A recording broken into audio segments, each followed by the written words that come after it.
फतयम्ममू सईदन तय्यबन। और तयम्मुम की जो नेमत हासिल हुई, ये हजरत आयशा रजी अल्लाह तआला अन्हा का वाकया है सफर का, जिसमें उनका हार गुम हुआ था। हाँ, उसकी बरकत से अल्हम्दुलिल्लाह ये हमें तयम्मुम की नेमत हासिल हो गए। तो हार नहीं मिल रहा था और फिर पानी भी नहीं था दूर दूर तक कहीं, अब नमाज का भी वक्त था, तो अल्लाह ताला ने फिर ये आयत नाजिल फरमाई, तयम्मुम का तरीका सिखलाया।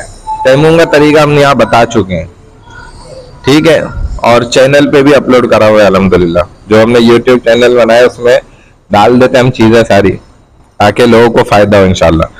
फलम तजिदो मा अन, पानी भी नहीं मिल रहा, फतयम्ममू, बस तुम तयम्मुम कर लो, सईदन तय्यबन, ऐसी मट्टी से कि जो पाकीज़ा है, पाक है, पाक मट्टी से तयम्मुम कर लो और उस मट्टी से अपने मुंह और हाथों पर मसा कर लो। फमसहू बिवुजूहिकुम वअयदीकुम,